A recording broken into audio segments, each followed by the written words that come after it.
दुनिया भर के स्मार्टफोन मार्केट में बिकने वाले 100 फोल्डेबल फोन्स में से करीब 65 से 70 फोन्स अकेले सैमसंग के होते हैं। सैमसंग इस साल अपना गैलेक्सी फोल्ड 8 मार्केट में उतारने की तैयारी कर रहा है और गूगल, वनप्लस, मोटोरोला से लेकर हर चीनी ब्रांड ने सेगमेंट में अपनी पूरी ताकत झोंक दी है। लेकिन एक नाम जो इस पूरी रेस से अब तक गायब है वो है एप्पल। एप्पल ने फोल्डेबल आईफोन के लिए अब तक लगभग 20,000 से ज्यादा अलग अलग पेटेंट्स फाइल किए हैं।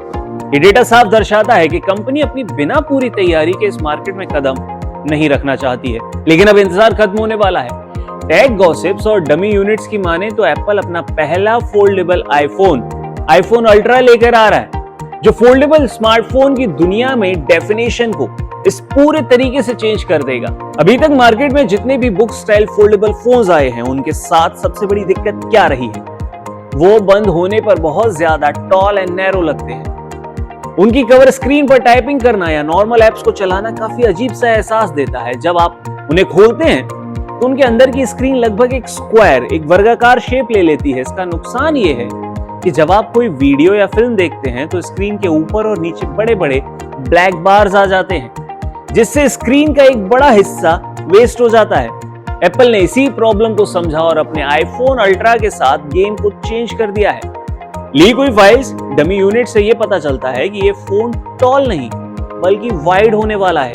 बंद होने पर यह कॉम्पैक्ट, चौड़े रेगुलेटिव फोन जैसा दिखेगा और खुलने पर परफेक्ट मिनी टैबलेट का एक्सपीरियंस देगा। अगर इसके थिकनेस की बात की जाए तो ये इंजीनियरिंग का एक कमाल का नमूना है। खुलने पर इसकी मोटाई 4.5 mm यानी बहुत ही स्लिम रहेगी और बंद होने पर भी इसकी मोटाई खास ज्यादा नहीं जाती है। बंद होने पर ये 9.5 mm का होगा, जो जेब में रखने के लिए काफी कंफर्टेबल है। इसके फ्रंट में आपको 5.4 इंच की कवर स्क्रीन मिलेगी। दिलचस्प बात ये है कि यहाँ एप्पल का सिग्नेचर डायनेमिक आइलैंड नहीं होगा, बल्कि एक छोटा सा पंच होल होगा जो कि सेल्फी कैमरा होगा।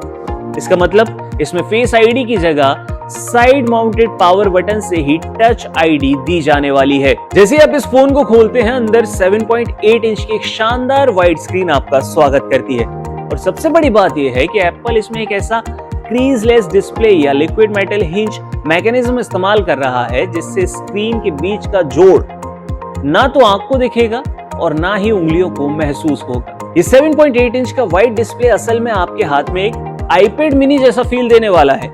एप्पल ने अभी हालिया अपनी वर्ल्ड वाइड डेवलपर कॉन्फ्रेंस में चुपके से डेवलपर्स को अलग अलग एस्पेक्ट रेशियो के लिए एप्स को स्केल करने के नए टूल्स दिए थे। अब समझ में आ रहा है कि वो तैयारी इस आईफोन अल्ट्रा के लिए चल रही थी। इस चौड़ी स्क्रीन का जो सबसे बड़ा फायदा है वो प्रैक्टिकलिटी में मिलेगा। मल्टीटास्किंग है। आप साइड बाय साइड दो एप्स को बिना किसी लैग या स्क्रीन क्रैम्पिंग के चला सकते हैं। रीडिंग और प्रोडक्टिविटी भी है। अगर आप कोई ई बुक, A4 साइज का डॉक्यूमेंट या PDF पढ़ रहे हैं तो ये फॉर्म फैक्टर आपके लिए बेस्ट साबित होगा।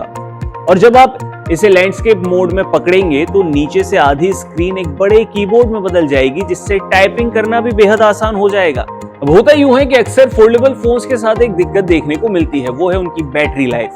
स्लिम बॉडी होने के कारण कंपनीज बड़ी बैटरी नहीं दे पाती हैं, लेकिन एप्पल ने यहाँ भी एक बड़ा दांव चल दिया है। आईफोन अल्ट्रा में अब तक की सबसे बड़ी बैटरी मिलने की उम्मीद है, जो होगी 5000 mAh से 5500 mAh के बीच। इसे पावर देगा एप्पल का अपकमिंग सबसे एडवांस A20 Pro चिपसेट। इसके साथ ही इसमें 1 TB तक का स्टोरेज ऑप्शन भी मिल सकता है, जो इसे परफॉर्मेंस के मामले में एक अल्टीमेट फ्लैगशिप डिवाइस बना देगा। अब अगर इसके कैमरा की बात की जाए तो इसके बैक पैनल पर एक डुअल 48 मेगापिक्सल कैमरा सेटअप होगा। साथ ही फ्रंट और इनर स्क्रीन पर सेल्फी कैमरास भी होंगे। हालांकि ट्रिपल कैमरा सेटअप शायद प्रो और प्रो मैक्स सीरीज के लिए एक्सक्लूसिव रहे, लेकिन सॉफ्टवेयर ऑप्टिमाइजेशन और बड़ी स्क्रीन को प्रीव्यू की तरह इस्तेमाल करने का फीचर इस फोटोग्राफी को टॉप नॉच बना देगा। तो चलिए अब सबसे इंपॉर्टेंट चीज की बात कर लेते हैं, यानी इस फोन की कीमत क्या होगी। Liquid metal, hinge technology, titanium aluminium construction और इस नए फॉर्म फैक्टर के साथ ये फोन सस्ता तो बिल्कुल नहीं होने वाला है। ग्लोबल मार्केट में इसकी कीमत $2000 से लेकर $2500 के बीच होने का अनुमान है। अगर इंडियन मार्केट की बात की जाए तो टैक्स, इंपोर्ट ड्यूटी और करेंसी वैल्यू को मिलाकर भारत में इसकी कीमत आसानी से 2.5 लाख के करीब जा सकती है। अब ये निश्चित रूप से एक सुपर प्रीमियम स्टेटस का सिंबल होने वाला है। एप्पल भले ही फोल्डेबल मार्केट में देरी से आ रहा है, लेकिन उसका ये वाइड डिजाइन अप्रोच पूरी स्मार्टफोन इंडस्ट्री को एक नया ट्रेंड दे सकता है।